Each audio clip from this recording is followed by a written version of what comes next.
Et pour l'heure, j'ai l'immense plaisir d'accueillir en studio Betty Agna. Betty, bonjour. Bonjour. Alors, vous êtes l'auteur d'une pièce dont on parle beaucoup à Avignon au festival en ce moment. Je rappelle que le festival a lieu jusqu'au 30.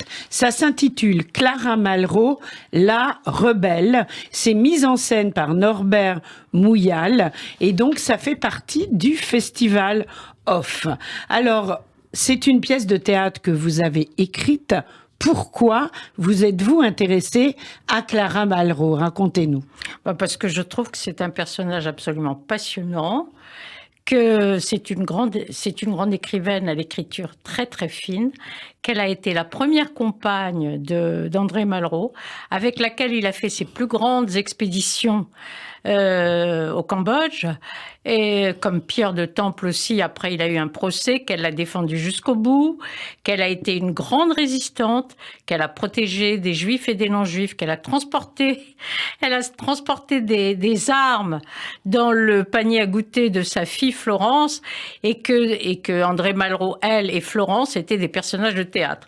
Donc j'ai adapté toutes les biographies que j'ai lues, à tel point d'ailleurs que Laurent Edman, le petit-neveu de Clara Malraux, qu'il a connu quand il était petit, il est venu voir la pièce, il a dit c'est formidable parce que je les retrouve, c'est complètement juste et les actrices sont merveilleuses.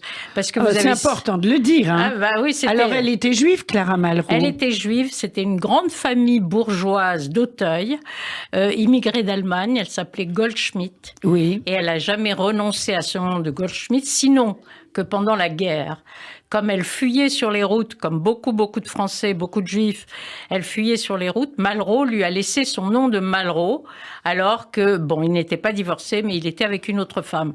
Et il les a sauvées toutes les deux ainsi avec le nom de Malraux. Mais bon, elles ont erré sur les routes de France. La petite Florence était dénutrie.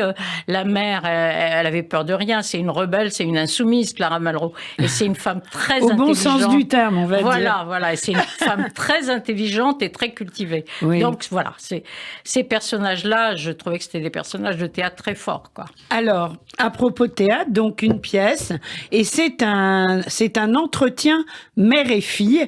Qui en sont les actrices? Qui est Clara? Qui est Florence? Alors, c'est un duo, effectivement, avec en toile de fond, mais omniprésent, André Malraux.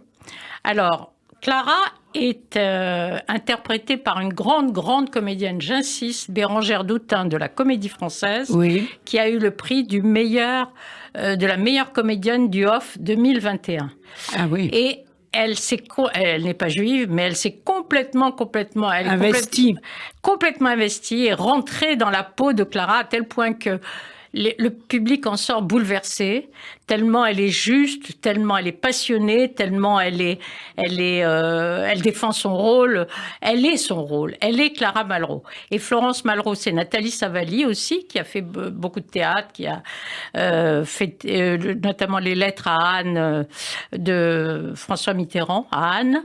Et Norbert Mouyal, qui est un bon metteur en scène que je connais depuis longtemps, qui a fait d'autres mises en scène. Voilà. Si je comprends bien, votre passion pour ce mythe qu'est Clara Malraux, vous l'avez transmis à ces acteurs, metteurs en scène, etc., pour qu'ils l'incarnent vraiment.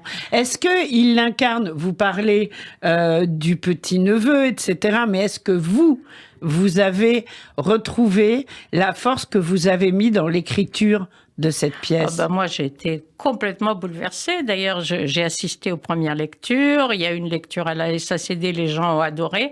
Mais ça n'a rien à voir, la pièce, parce que le metteur en scène les a dirigés de façon remarquable. Et voilà, c'est tout nouveau. En plus de ça, il y avait, sorti de la lecture de la pièce, il y avait des jeunes qui disaient « Mais qui est André Malraux ?» C'est incroyable. Mais c'est pas incroyable. On sait très bien que, il y a des lacunes dans la transmission. Comme vous le dites, oui. Il y a des lacunes dans la transmission, et même un prof qui est prof de théâtre à Sciences Po m'a dit, moi, quand je demande à mes élèves, une vingtaine d'élèves, qui est Mendès France, il y en a 3 qui lèvent le doigt. Moi, je n'aime pas ces catégorisations, non, bien sûr. Jeune vieux, etc., etc. Oui. Mais c'est vrai que c'était pas leur époque. Ils ont dû l'étudier au lycée très vite, et donc c'est pour ça que le metteur en scène a mis courtes archives et des chansons qui illustrent l'époque. Il y a Léo Ferré, il y a Jean Ferrat pour les camps de concentration, il y a Jean Ferrat, et ça donne vraiment un résultat qui était au-delà de mes espérances et des espérances du public. Je veux dire, il n'y a pas une seule personne. Du coup, les jeunes, ils savent qui était André Malraux et Clara en sortant. Voilà. Alors, c'est pas un mythe, Clara, c'est André Malraux qui est un mythe. Non, je sais, mais elle aussi, on en avait quand même beaucoup parlé à une certaine époque. À une certaine époque, oui. Et c'est pas pour rien que vous avez d'ailleurs écrit cette pièce sur elle. Oui, mais je vous dis, c'est sa personnalité qui m'a... Oui. Je veux dire, en tant que romancière et qu'auteur de théâtre, c'est les personnages qui sont importants, la force qu'ils dégagent, voilà. Bien sûr. Voilà. Donc, Clara et Florence, c'est deux femmes très intelligentes, cultivées. Autant Clara peut être, baroque, très, très expansive. Elle est décédée en quelle année ? En 82. Oui. Vous auriez aimé la rencontrer ? Oui. En 82, j'étais pas toute jeune, mais je l'ai pas rencontrée. Ni en tant que journaliste, ni en tant qu'amie. Par contre, Florence Malraux est décédée, elle, en octobre 2018. Donc, ça fait même pas 4 ans. Oui. Et elle a été malade. Il y a eu des livres sur elle, dont un très beau livre qui s'appelle L'Absente, sur Florence Malraux. Et au dire de tous ses amis, la pièce parle de François Sagan, mais de plein de gens. D'autres, elle était dans le milieu du cinéma. C'était la première épouse d'Alain Resnais. Et elle, tout le monde disait que c'était une femme admirable.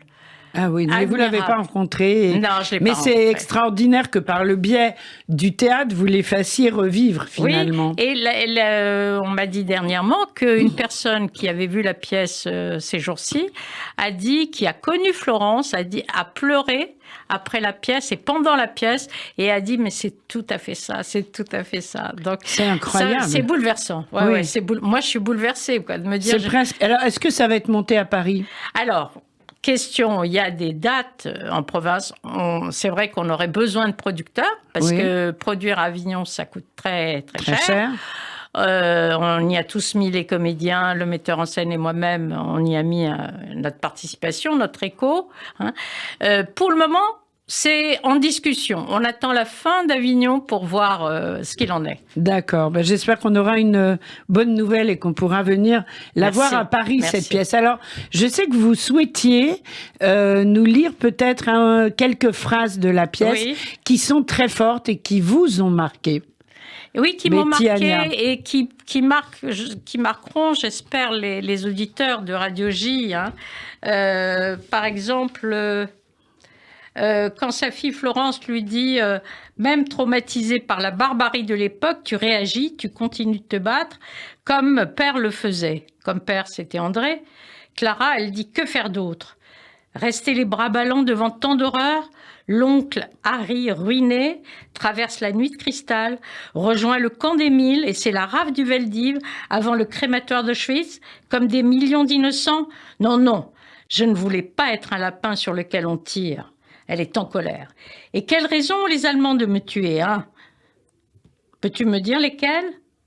Parce que je suis une femme plutôt petite, aux yeux gris et en haillons, moi qui ai toujours cru que l'homme et la femme étaient quelque chose de sacré.